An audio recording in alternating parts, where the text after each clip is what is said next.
Hello everyone, welcome to PSC journey family. मेरा नाम विवेक कुमार है। रेगुलर बेसिस पे यहाँ पे मेरी करंट अफेयर कवर होती है। मंडे टू सैटरडे रोज़ सुबह 11 बजे करंट अफेयर की क्लास होती है। आज संडे तो थोड़ा सा डिले हो गया, कोई बात नहीं, इसको अच्छे से कवर करते हुए चलिएगा, ठीक है। और हर करंट अफेयर की शुरुआत करने से पहले हम लोग ये कोटेशंस कवर करते हैं। तो आज का कोटेशंस आपके सामने ये रहा। समस्याएं हमारे जीवन में बिना किसी वजह से नहीं आती, उनका आना एक इशारा है कि हमें अपने जीवन में कुछ बदलना है। तो जब भी आपके लाइफ में कोई भी समस्या आती है तो हमेशा वो एक इशारे के रूप में लीजिए कि आपको आपके जो लाइफ में जो चीज़ें चल रही हैं, अब आपको वो ट्रैक आपको चेंज करना है, ठीक है। मतलब आपके अपने रास्ते को चेंज करने, जीवन में कुछ बदलना है, ये ध्यान रखते चलेगा। एक इशारे के रूप में इसको लीजिएगा। अगर कोई भी समस्या आपके लाइफ में अगर आ रही है तो उसको पॉजिटिव वे में लीजिए, उसको निगेटिव वे में मत लीजिएगा और अच्छे से अपने लक्ष्य की तरफ बढ़ते हुए चलिएगा। आपको रास्ते बदलने, लक्ष्य नहीं बदलना। लक्ष्य तो आपका सेम होना चाहिए, जो लक्ष्य आपने निर्धारित किया है, लक्ष्य में कोई परिवर्तन नहीं होना चाहिए। अगर लक्ष्य के तरफ जब आप बढ़ रहे हैं और अगर आपको कोई भी कठिनाइयों का सामना करना पड़ रहा है तो अपने रास्ते बदलिए, लक्ष्य ना बदल करके, ठीक है। तो ये आज का कोटेशन था। आइए आज की शुरुआत करते हैं करंट अफेयर की। आज है 22/5/2022, ठीक है। आज का सबसे पहला न्यूज़ आपके सामने ये रहा। सबसे पहले इंटरनेशनल टी डे, यहाँ पे आप देखते हैं इंटरनेशनल टी दिवस, अंतर्राष्ट्रीय स्तर पर यहाँ पे चाय दिवस यहाँ पे सेलिब्रेट किया जाता है। कब इसको हम लोग सेलिब्रेट करते हैं? इसको सेलिब्रेट करते हैं 21 मई को। किस दिन इसको सेलिब्रेट किया जाता है?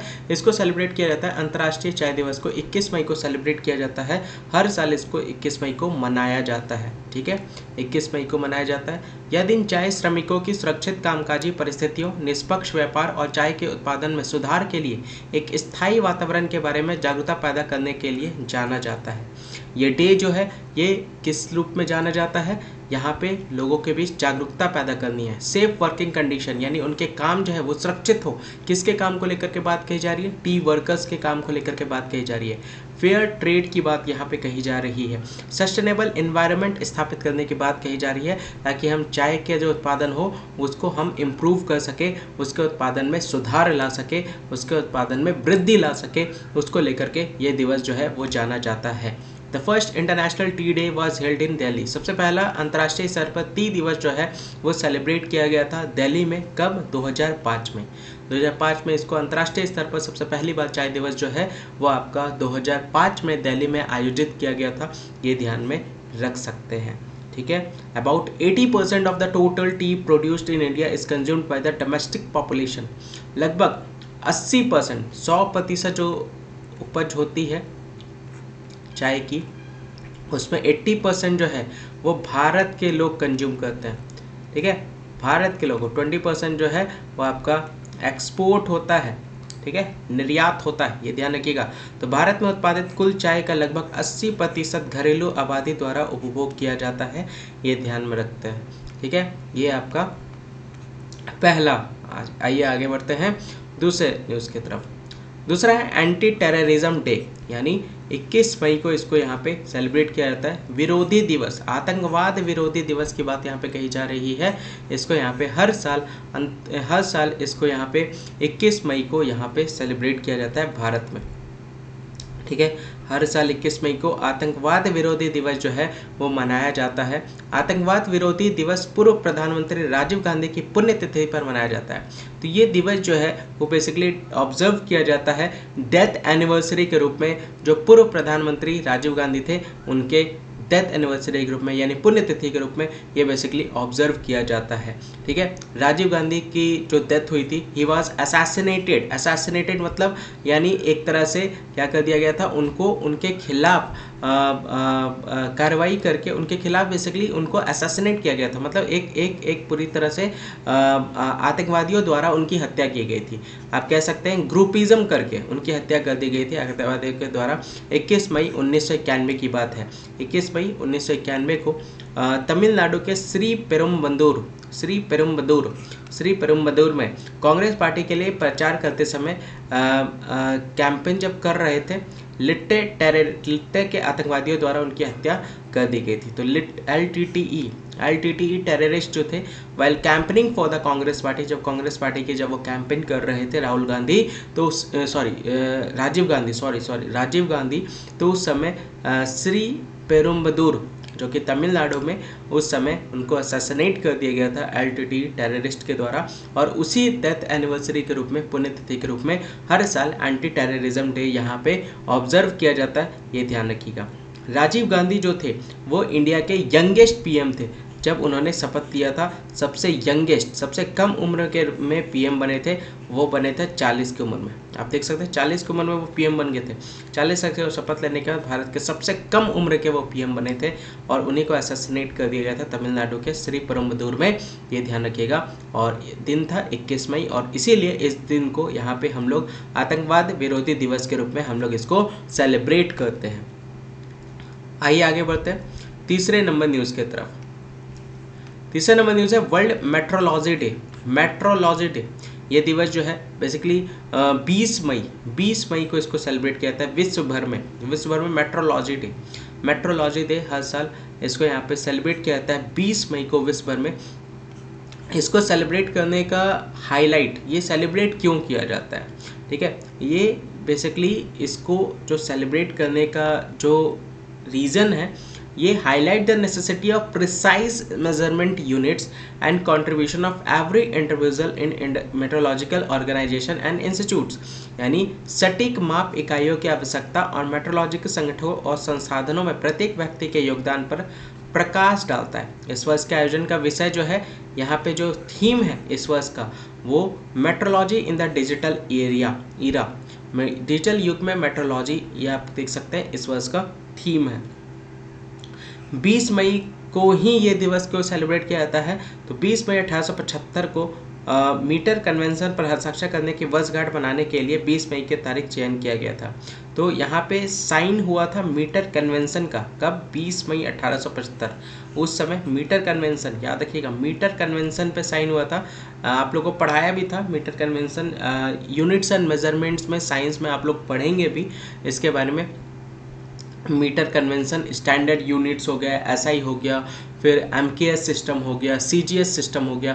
तो MKS सिस्टम यहाँ पे मीटर कन्वेंशन के उपरांत में जब साइन हुआ था, उस ये 20 मई को ही हुआ था 1875 में, और उसी के उपरांत में इसको ये दिवस के रूप में, मेट्रोलॉजी के रूप में यहाँ पे हम लोग इसको सेलिब्रेट करते हैं।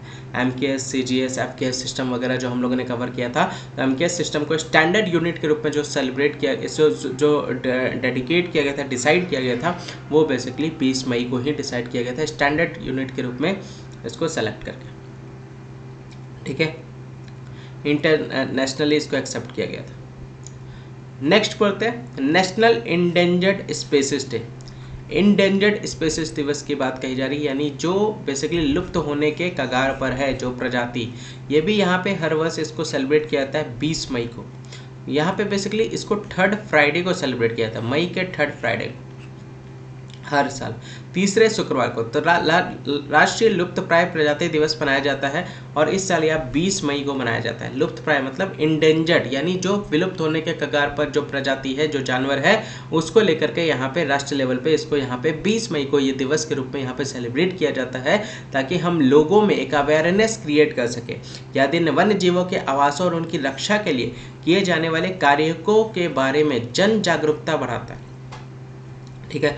इस वर्ष यह 16वें राष्ट्रीय लुप्तप्राय प्रजाति दिवस को चिन्हित करता है, ठीक है। 16 नेशनल इंडेंजर्ड स्पीशीज डे के रूप में ये बेसिकली मार्क करता है, 16वें राष्ट्रीय लुप्तप्राय प्रजाति दिवस को चिन्हित करता है। और इस वर्ष की थीम जो है, थीम यहाँ पे आप देख सकते हैं, थीम क्या है? रिकवरिंग की स्पीशीज फॉर इकोसिस्टम रीस्टोरेशन, यानी पारिस्थितिकी तंत्र की बहाली के लिए प्रमुख प्रजातियों को पुनर्प्राप्त करना है, ये ध्यान रखिएगा। रिकवरिंग की स्पीशीज फॉर इकोसिस्टम रीस्टोरेशन, यानी पुनर्प्राप्त करना है किस तरह से प्रमुख प्रजातियां जो हैं, यानी जो धीरे धीरे लुप्त प्राय होने के कगार पे है, तो हमें उसको किस तरह से रोकना है, ठीक है। तो उसके लिए हम उसको किस तरह से रिकवर कर सके, उन प्रजातियों को वापस से उनकी जनसंख्या को बढ़ा सके, उसके बारे में यहाँ पर सोचने की बात यहाँ पे कही जा रही है। और लोगों के बीच में जन जागरूकता को इसको बढ़ाने के लिए हम उसको प्रोटेक्ट कर सके, किस तरह से वाइल्ड लाइफ हैबिटेट को, उसके लिए क्या क्या करे, कदम उठाने की ज़रूरत है, उन सारी बातों को यहाँ पे जानने के लिए, जन जागरूकता बढ़ाने के लिए ये दिवस यहाँ पे हर वर्ष मई के तीसरे शुक्रवार को यहाँ पे सेलिब्रेट किया जाता है, ताकि लोगों के बीच में ये अवेयरनेस फैल सके और लोग उनको प्रोटेक्ट कर सके जो विलुप्त होने के कगार पर हमारे नेशन में, ठीक है। जैसे एक हुआ था प्रोजेक्ट टाइगर रिजर्व, याद है? प्रोजेक्ट टाइगर रिजर्व, टाइगर विलुप्त होने के कगार पर था, तो उसमें प्रोजेक्ट टाइगर। चलो बताइएगा मुझे किस साल इसको यहाँ पे इसको स्टार्ट किया गया था, project tiger reserve. Tiger reserve को प्रोजेक्ट टाइगर रिजर्व किस साल इसको स्टार्ट किया गया था, ये आपको बताना है, ठीक है? और इसका पर्पस क्या था, उद्देश्य क्या था, ये आपको बताना, ठीक है? क्लियर? आइडेंटिफाई करें इनको, कौन है ये, आइडेंटिफाई करें। नेक्स्ट न्यूज़ है, आइडेंटिफाई करें कौन है, बताएं। तो ये बेसिकली ईस्ट तैमूर के प्रेसिडेंट के रूप में इन्होंने शपथ लिया है, जॉस रामोस होर्टा। नोबेल विजेता जॉस रामोस होर्टा ने पूर्वी तैमूर के राष्ट्रपति के रूप में इन्होंने शपथ लिया है, ये ध्यान रखिएगा। ईस्ट तैमूरिस इंडिपेंडेंस फाइटर, पूर्वी तैमूरिस स्वतंत्रता सेनानी और नोबेल शांति पुरस्कार विजेता जॉस रामोस होर्टा ने 20 मई को देश के 5वें राष्ट्रपति के रूप में इन्होंने क्या किया है, शपथ लिया है, ये ध्यान रखिएगा। उन्होंने इससे पहले 2007 से 12 तक राष्ट्रपति और उससे पहले प्रधानमंत्री और विदेश मंत्री के रूप में भी कार्य किया था, देख सकते हैं। तो Timorese independence fighter and Nobel peace prize शांति पुरस्कार इनको मिल चुका है। लॉरिएट जॉस रामोस होर्टा ने शपथ लिया है कंट्री के 5वें प्रेसिडेंट के रूप में मई 20 को, ये ध्यान रखिएगा। इसके पहले ये प्रेसिडेंट के रूप में भी ऑलरेडी पहले भी सर्व कर चुके हैं 2007 से 2012 तक, और प्राइम मिनिस्टर और फॉरेन मिनिस्टर के रूप में भी ये कंट्री को सर्व कर चुके हैं, ये ध्यान रखिएगा। ईस्ट तैमूर कंट्री कहाँ पे लोकेट है, ये एक आइलैंड कंट्री है। आइलैंड मतलब क्या होता है, आइलैंड मतलब एक तरह से द्वीप किसको कहते हैं, जो चारों तरफ से पानी से घिरा हो। तो ये ईस्ट तैमूर दक्षिण पूर्व एशिया, पूर्वी तैमूर दक्षिण पूर्व एशिया में एक द्वीप देश है। पूर्वी तैमूर की राजधानी जो है वो दिल्ली है, ये ध्यान रखिएगा, दिल्ली है ईस्ट तैमूर की राजधानी। और यहाँ के प्राइम मिनिस्टर जो आज के डेट में है, प्रधानमंत्री कौन है, टॉर मतक रुआकी, टॉर मतन रुआकी आप यहाँ पे देख सकते हैं, जो यहाँ के प्रधानमंत्री हैं, ये ध्यान रखते हुए चलेगा, ठीक है। लोकेशन आप देख सकते हैं, मैं आपको लोकेशन दिखा देता हूँ। यहाँ पे इंडोनेशिया के बगल में आप देख सकते हैं इसको, इंडोनेशिया के बगल में तैमूर आइलैंड आपको यहाँ पे देखने को मिलेगा, ईस्ट तैमूर, ठीक है, ईस्ट तैमूर, ठीक है। इंडोनेशिया के बगल में आप देख सकते हैं तैमूर सी आपको नीचे देखने को मिलेगा।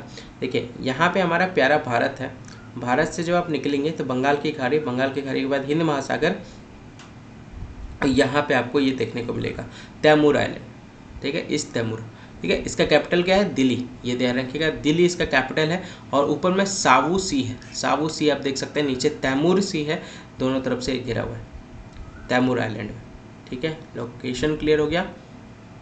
लॉस पालोस आप देख सकते हैं 9 डिग्री लैटिट्यूड्स में आपको देखने को मिलेगा, ये कंट्री आपका लोकेटेड है, ठीक है। चलिए आगे बढ़ते हैं नेक्स्ट न्यूज़ की तरफ। तो याद रखिएगा इनका नाम रामोस होर्टा, ये 5वें प्रधानमंत्री के रूप में, 5वें राष्ट्रपति के रूप में ईस्ट तैमूर के इन्होंने शपथ ली है 20 मई को। आगे बढ़ते हैं नेक्स्ट। विविध, balanced and comprehensive, the hardest place eliminates the endless American wall. ये द हार्डेस्ट प्लेस जो है, ये यहाँ पे बेसिकली हाईलाइट कर रहा है जो अंततः अमेरिकन युद्ध हुआ था अफगानिस्तान में, उसको ये नरेट किया गया। Wesley Morgan have written a saga of courage and futility of valour and error and heartbreak. Rick Atkinson के द्वारा, जो ऑथर है लिबरेशन ट्रायलॉजी के, उनके द्वारा ये बात कही जा रही है। The hardest place, Wesley Morgan, American military adrift in Afghanistan Pech Valley. तो Wesley Morgan wins Colby award for hardest place, hardest place यानी वेस्ली मॉर्गन ने द हार्डेस्ट प्लेस के लिए जीता है कॉल्बी पुरस्कार, ठीक है। लेखक और पत्रकार वेस्ली मॉर्गन ने अपने सैन्य और खुफिया लेखन के लिए विलियम ई कॉल्बी पुरस्कार 2022 जीता है। उन्हें उनकी पुस्तक the hardest place, the American military adrift in Afghanistan Pech Valley के लिए उद्धृत किया गया था। तो यहाँ पे आप देख सकते हैं, cited for his book, award दिया गया था उनके हार्डेस्ट प्लेस को लेकर के, the American military adrift in Afghanistan Pech Valley. The Colby award is presented by Norwich University. Norwich University के द्वारा ये अवार्ड यहाँ पे प्रेजेंट किया गया नॉर्थ फील्ड में, वर्मोंट यूएसए में, ये ध्यान रखिएगा। तो यहाँ पे इनको ये अवार्ड यहाँ पे प्रेजेंट किया गया हार्डेस्ट प्लेस के लिए, याद रखिएगा वेस्ली मॉर्गन को कॉल्वी अवार्ड, ठीक है। अगला न्यूज़ जो आप यहाँ पे देख सकते हैं इन्वेस्टमेंट्स को लेकर के है। आप देख सकते हैं फाइनेंशियल ईयर 2019 में, फाइनेंशियल ईयर 2020 में, फाइनेंशियल ईयर 2021 में, फाइनेंशियल ईयर 2022 में जब आप बढ़ रहे होंगे धीरे धीरे आगे, तो यहाँ पे इन्वेस्टमेंट यहाँ पे जो भारत में हो रहा है वो पिछले साल के तुलना में अब यहाँ पे बढ़ोतरी आपको यहाँ पे देखने को मिलेगा। सबसे ज़्यादा कौन इन्वेस्टमेंट कर रहा है भारत में? तो सिंगापुर, याद रखिएगा। टॉप इन्वेस्टमेंट सोर्स यहाँ पे आप देख सकते हैं कहाँ पे कर रहे हैं, किस सेक्टर्स में? Computer hardware and software services attract most foreign direct investment, यानी सबसे ज़्यादा जो इन्वेस्टमेंट हो रहे हैं भारत में वो सबसे ज़्यादा सिंगापुर के द्वारा किया जा रहा है। और किस सेक्टर में किया जा रहा है? हार्डवेयर सॉफ्टवेयर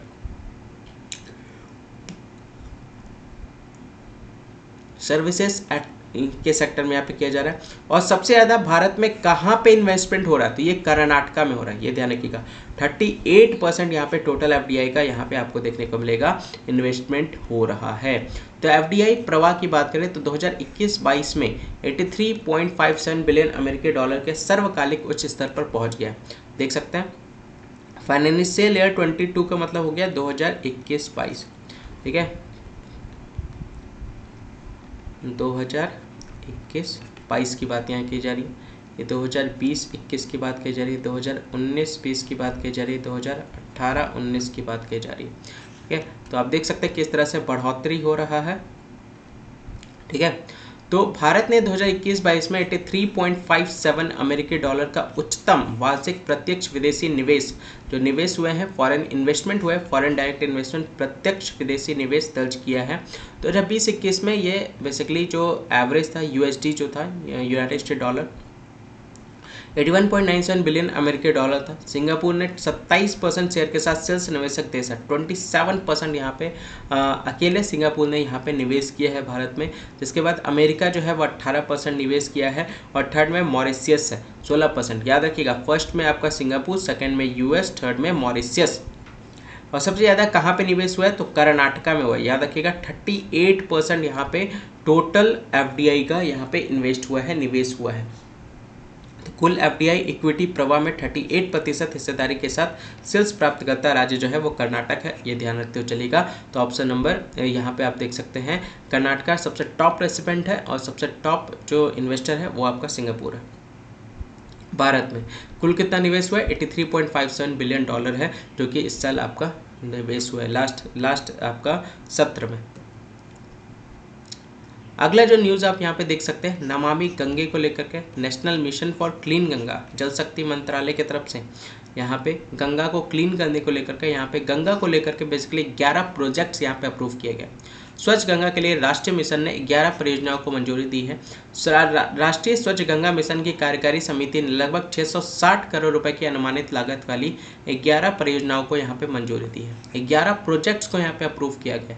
महानिदेशक जी अशोक कुमार की अध्यक्षता में 19 मई 2022 को हुई कार्यकारिणी समिति की 42वीं बैठक में यह निर्णय लिया गया। आप देख सकते हैं the decision were taken in the 42nd meeting of the executive committee held on 19 May 2022 under the chairmanship of director general Ashok Kumar. Ashok Kumar की अध्यक्षता में यहाँ पे 19 मई को यह कार्यकारिणी समिति की 42वीं बैठक में यह निर्णय लिया गया। 11 प्रोजेक्ट यहाँ पे अप्रूव किए गए हैं national mission for clean Ganga को लेकर के कार्यकारी समिति के द्वारा। इसके अलावा क्या बोला जा रहा है, 2 और प्रोजेक्ट यहाँ पे रिवर फ्रंट डेवलपमेंट को लेकर के यहाँ पे बद्रीनाथ में यहाँ पे उसको भी अप्रूव किया गया। इसके अलावा बद्रीनाथ में रिवर फ्रंट डेवलपमेंट की 2 परियोजनाओं को भी यहाँ पे मंजूरी दी गई है, तो उसको भी आप यहाँ पे देख सकते हैं, ठीक है, क्लियर। तो याद रखिएगा 11 प्रोजेक्ट्स यहाँ पे अप्रूव किए गए हैं राष्ट्रीय मिशन को लेकर के, स्वच्छ गंगा को लेकर के। नेक्स्ट न्यूज़ यहाँ पे जो है आप देख सकते हैं ये गेम यहाँ पे आपको देखने को मिलेगा साउथ कोरिया में खेला गया है और compound team wins gold medals यहाँ पे आर्चरी में यहाँ पे जीता गया है। Archery world cup 2022, archery world cup 2022 का गेम जो है वो साउथ कोरिया में बेसिकली प्ले किया गया है। भारतीय पुरुष कंपाउंड टीम ने तीरंदाजी में जीते लगातार स्वर्ण पदक, तो गोल्ड मेडल यहाँ पे जीता गया। भारतीय पुरुष कंपाउंड टीम ने 20 मई 2022 को दक्षिण कोरिया के ग्वांगजू में 20 मई को तीरंदाजी विश्व कप 2022 चरण 2 में स्वर्ण पदक यहाँ पे जीता है। आप देख सकते हैं गोल्ड मेडल यहाँ पे जीता है इनके द्वारा। अभिषेक वर्मा, अमन सैनी, रजत चौहान ने एंड्रियन गॉन्टियर, जीन फिलिप बोल्च और कैंटिन बरार को हराया है। ये ध्यान रखिए, कैंटिन बरार को हराया है किनके द्वारा? अभिषेक वर्मा, अमन सैनी, रजत चौहान। ये 3 नाम याद रखना है आपको, Aman Saini, Abhishek Verma. The Indian women's compound team of Avneet Kaur, Muskan Kirar and Priya Gurjar have also won a team bronze. तो जबकि वुमेन्स कंपाउंड टीम के द्वारा यहाँ पे ब्रॉन्ज मेडल जीता गया है, जो मेंस कंपाउंड टीम है उनके द्वारा गोल्ड मेडल जीता गया है। ये ध्यान रखिएगा 2022 का, ठीक है। गुर्जर की भारतीय महिला कंपाउंड टीम ने कांस्य पदक यहाँ पे जीते, ठीक है। आर्चरी सेक्टर में कहाँ पे हो रहा था मैच, ये आप देख सकते हैं, दिस इज साउथ कोरिया और यहाँ पे मैच आपका हो रहा था। ये देख सकते हैं जापान और साउथ कोरिया के बीच में कोरियन स्ट्रेट आपको यहाँ पे देखने को मिलेगा। येलो सी आप देख सकते हैं, इधर सी ऑफ जापान देख सकते हैं, ये साउथ कोरिया आप देख सकते हैं, ये ध्यान रखिएगा। और ये है आपका north Korea. This is called demarcation line, ठीक है, जो नॉर्थ कोरिया साउथ कोरिया को यहाँ पे अलग करता है, ठीक है। मोक्पो देख सकते हैं, सियोल यहाँ का कैपिटल है, ये आपको बताना, देख सकते हैं। तो ये कोरिया स्ट्रेट, ठीक है। क्लियर, लोकेशंस क्लियर हो गए। कहाँ पे हो रहा था आर्चरी टूर्नामेंट, तो ये वर्ल्ड कप 2022 यहाँ पे हो रहा था, ग्वांगजू साउथ कोरिया, 20 मई को यहाँ पे जीता, ठीक है। आइए आगे बढ़ते हैं नेक्स्ट न्यूज़ की तरफ। ये आपका इवेंट आपको यहाँ पे देखने को मिलेगा। ये बेसिकली बॉक्सिंग चैंपियनशिप हो रहा है बांग्लादेश में। कहाँ पे हो रहा है? बांग्लादेश के ढाका में। तो बांग्लादेश का पहला इंटरनेशनल प्रोफेशनल बॉक्सिंग टूर्नामेंट, तो पहला अंतर्राष्ट्रीय पेशेवर मुक्केबाज टूर्नामेंट आपको यहाँ पे बांग्लादेश में आपको देखने को मिलेगा। और यहाँ पे कहाँ पे हेल्ड हो रहा है? ये ढाका में हो रहा है। तो first year professional international boxing tournament of Bangladesh was held in Dhaka. कब? 19 मई। बांग्लादेश का पहला पेशेवर अंतर्राष्ट्रीय मुक्केबाजी टूर्नामेंट 19 मई को ढाका में आयोजित किया गया था। इस आयोजन में कुल 14 मुक्केबाजों ने हिस्सा लिया था। कितना हिस्सा लिया था? 14 बॉक्सर्स ने टुक पार्ट लिया था इस इंक्लूडिंग में। और यहाँ पे 11 जो थे वो बांग्लादेश से बिलोंग करते थे, 2 नेपाल से और 1 इंडिया से। देख सकते हैं टोटल 14 लोगों ने भाग लिया था, 11 बांग्लादेश से, 2 नेपाल से और 1 इंडिया से भाग लिया था। One day event was organised by the Bangladesh boxing federation. ये एक दिन का इवेंट जो है वो बांग्लादेश बॉक्सिंग फेडरेशन की तरफ से फेडरेशन द्वारा किया गया था। बांग्लादेश का कैपिटल जो है वो ढाका है। बांग्लादेश के प्राइम मिनिस्टर जो है वो शेख हसीना है और बांग्लादेश के राष्ट्रपति जो है वो अब्दुल हामिद है। ये ध्यान रखिएगा, ठीक है। बांग्लादेश का मैप आप यहाँ पे देख सकते हैं। तो ढाका आप यहाँ पे देख सकते हैं, लोकेशन आपको ढाका, ठीक है। गंगा पद्मा आप यहाँ पे देख सकते हैं। गंगा इधर से ब्रह्मपुत्र आकर के मिलती है यहाँ पर। और ये माउथ ऑफ गंगा है। डायमंड हार्बर आप देख सकते हैं, कोलकाता देख सकते हैं, ठीक है। कॉक्स बाजार आप यहाँ पे देख सकते हैं, चिट्टागोंग देख सकते हैं, चाहे लोकेशन। चलिए, तो ये आज का पूरा न्यूज़ एनालिसिस था। आइए एमसीक्यू पोर्शन स्टार्ट करते हैं। और कोशिश कीजिएगा क्वेश्चन देखने के बाद वीडियो को पॉज करके आंसर पहले कमेंट सेक्शन में लिखिएगा, उसके बाद फिर वीडियो को प्ले कीजिएगा। सबसे पहला क्वेश्चन आपके सामने ये रहा, निम्नलिखित में से किस विश्वविद्यालय में बौद्ध अध्ययन के लिए डॉक्टर भीमराव अम्बेडकर पीठ की स्थापना की जाएगी? तो doctor Bhimrao Ambedkar chair for Buddhist studies will be set up in which among the following universities? ये आपको बताना है। डोंगकुंग विश्वविद्यालय, नरोपा विश्वविद्यालय, international Buddha studies college, Lumbini विश्वविद्यालय। क्वेश्चन को ध्यान से पढ़िए, वीडियो को पॉज कीजिए, आंसर कीजिए और लास्ट में आपको बताना है कमेंट सेक्शन में कि कितने क्वेश्चन आपके सही हुए। और आज से एक चीज़ और, सभी लोग आज से जितने करंट अफेयर के जो वीडियो सुबह 11 बजे आएगी, आप सभी लोग वापस से कोटेशंस, आप लोग लिख नहीं रहे, कोटेशंस आज से सभी लोग लिखेंगे इस वीडियो के कमेंट सेक्शन में रोज़ सुबह 11 बजे। ये ध्यान रखिएगा, कोटेशन जैसे पहले आप लोग लिखते थे ना मोटिवेशनल कोटेशन, वैसे आप सभी लोगों को लिखना है रोज़ सुबह 11 बजे। और जितने भी क्वेश्चन सही होंगे याद रखते हुए चलना है और अपने सही आंसर्स आपको कमेंट सेक्शन में मेंशन करना है कि कितने क्वेश्चन आपके सही हुए। बाकी इसका पीडीएफ्स की अगर आपको रिक्वायरमेंट हो या तो बेसिकली एक मेरा टेलीग्राम इंस्टाग्राम चैनल है पीएससी जर्नी, जिन्होंने नहीं ज्वाइन किया है फॉलो कर लीजिएगा इस टेलीग्राम चैनल को, टेलीग्राम नहीं इंस्टाग्राम चैनल को, इंस्टाग्राम अकाउंट को, इसको फॉलो कर लीजिएगा पीएससी जर्नी 4। यहाँ पे कुछ क्वेश्चंस पूछे जाते हैं करंट अफेयर की क्लास अगर आप अच्छे से कवर कर रहे हैं तो आपको सारे क्वेश्चंस के आंसर वहाँ पे सारे क्वेश्चन के आंसर आपको मिल जाएंगे। उस क्वेश्चंस को अटैम्प्ट कीजिएगा, कमेंट्स कीजिएगा, जो भी उसमें पूछा जाता है उससे रिलेटेड जो भी न्यूज़ होगा वो बताइएगा। और जो भी मेरे ग्रुप में ज्वाइन नहीं है आप इस नंबर पे व्हाट्सअप कीजिएगा, आपको ग्रुप में ज्वाइन कर दिया जाएगा। और अगर किसी को पीडीएफ की रिक्वायरमेंट हो तो मई क्लास की पूरी पीडीएफ जितने भी क्लासेस हो रही हो सारी की पीडीएफ के प्राइसेस सिर्फ और सिर्फ 249 है। तो 249 में आपको सारे पीडीएफ्स आपको प्रोवाइड कर दिए जाएंगे। तो जिनको भी पीडीएफ चाहिए वो मई मंथ का वो इस नंबर पर व्हाट्सअप कीजिएगा। और जिन्होंने पेमेंट कर दिया आई होप आपको पीडीएफ मिलना स्टार्ट हो गए होंगे और आप उससे फिर रिवाइज कर सकते हैं। ज़्यादा से ज़्यादा लोगों को इनवाइट करें, शेयर करें वीडियो को ज़्यादा ज़्यादा, ताकि बाकी लोग भी उसको ज्वाइन कर सके और सारे लेक्चर्स को कवर कर सकें। ठीक है, तो इसका सही आंसर है option number D, Lumbini university. Option number D, Lumbini university is the right answer. ठीक है, इसका डिस्क्रिप्शन भी आपको पीडीएफ में ही मिल जाएगा। ठीक है, आइए आगे बढ़ते हैं। नेक्स्ट, हाल ही में रक्षा मंत्री राजनाथ सिंह द्वारा मुंबई में लॉन्च किए गए P-17A वर्ग के दूसरे स्टील्ड फ्रिगेट का नाम क्या है, ये आपको बताना है। What is the name of the second stealth frigate of P-17A class that was launched recently in Mumbai by defence minister Rajnath Singh? INS Kamet, INS Thupkar, INS Trishul, INS Udaygiri. Which one is the right answer? Video pause, comments में answer, फिर video को play कीजिए, match कीजिए, cross check कीजिए कि आपका answer और actual answer match कर रहा है कि नहीं। इसका सही आंसर है option number D, INS Udaygiri. Which one is the right answer?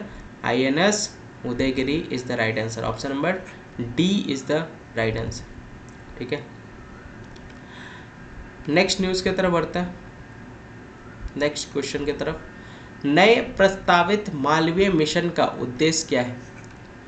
What is the objective of a newly proposed Malviya mission? ये आपको बताना है। ए, संकाय विकास के लिए पारिस्थितिकी तंत्र को सक्षम करना। बी, छात्र विकास के लिए पारिस्थितिकी तंत्र को सक्षम करना। सी, महिला विकास के लिए पारिस्थितिकी तंत्र को सक्षम बनाना। डी, श्रम विकास के लिए पारिस्थितिकी तंत्र को सक्षम बनाना। A, enabling ecosystem for faculty development. B, enabling ecosystem for student development. C, enabling ecosystem for women's development. D, enabling ecosystem for labor development। तो which one is the right answer? तो इसका सही आंसर है option number A, enabling ecosystem for faculty development, संकाय विकास के लिए पारिस्थितिकी तंत्र को सक्षम बनाना। Option number A is the right answer. ठीक है, नेक्स्ट क्वेश्चन की तरफ बढ़ते हैं। क्वेश्चन नंबर 4, टेलीमेटिक्स के विकास केंद्र ने IoT M2M के क्षेत्र में सहयोग के लिए किस प्रमुख दूरसंचार ऑपरेटरों के साथ एक समझौता ज्ञापन पर हस्ताक्षर किया? The centre for development of telematics signed an MOU with which major telecom operators for cooperation in the area of IoT M2M? A, Vodafone India, B, Airtel, C, Reliance Jio, D, BSNL। Which one is the right answer? Vodafone India, Airtel, Reliance Jio, BSNL। The right answer is option number A, Vodafone India। Option number A। ठीक है, आगे बढ़ते हैं। Next, किस मंत्रालय ने राष्ट्रीय अनुसंधान विकास निगम के साथ समझौता ज्ञापन पर हस्ताक्षर किया है? Which ministry has signed an MOU with National Research Development Corporation? ए, शहरी विकास मंत्रालय, बी, भारी उद्योग मंत्रालय, सी, MSME मंत्रालय, डी, गृह मंत्रालय। Urban development ministry, heavy industries ministry, MSME ministry, home ministry. National research development corporation के साथ किस मंत्रालय ने एक मेमोरेंडम ऑफ अंडरस्टैंडिंग यानी MOU समझौता ज्ञापन पर हस्ताक्षर किया? The right answer is heavy industries ministry. Option number B is the right answer. ठीक है, B is the right answer. Bharat Bangladesh सह निर्माण feature film Mujib the making of a nation के निर्देशक कौन है? Who is the director of the India Bangladesh co production feature film Mujib the making of a nation?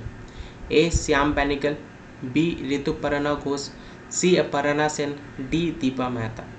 Shyam Benegal, Rituparna Ghosh, Aparna Sen, Deepa Mehta. Question number 6, which one is the right answer? The right answer is option number A, Shyam Benegal. Option number A। Next question की तरफ बढ़ता है। ठीक है, भारत के सर्वोच्च न्यायालय ने राजीव गांधी हत्याकांड के दोषी A.G. परारिवनल की रिहाई का आदेश देने के लिए संविधान के किस अनुच्छेद को लागू किया है? The supreme court of India invoked which article of the constitution to order the release of Rajiv Gandhi assassination case convict A.G. Perarivalan? A अनुच्छेद 131, बी अनुच्छेद 142, सी अनुच्छेद 154, डी अनुच्छेद 112। Article 131, article 142, article 154, article 112। The right answer is option number B, article 142। Option number B is the right answer. Next question की तरफ बढ़ते हैं। कौन सी संस्था स्टेट ऑफ इनइक्विटी रिपोर्ट तैयार करती है? विच institution prepares the state of inequality report? आर्थिक विकास संस्थान, इंदिरा गांधी विकास अनुसंधान संस्थान, नीति आयोग प्रतिस्पर्धा के लिए संस्थान, institute of economic growth, Indira Gandhi institute of development research, NITI Aayog, institute for competitiveness. The right answer is option number D, institute of competitiveness. ठीक है, option number D is the right answer. ठीक है, आगे बढ़ते हैं। किस देश ने वैश्विक खाद्य सुरक्षा कॉल टू एक्शन पर उच्च स्तरीय मंत्री स्तरीय बैठक की अध्यक्षता की? Which country chaired the high level ministerial meeting on global food security call of action? A Bharat, B China, C USA, D UK। Which one is the right answer?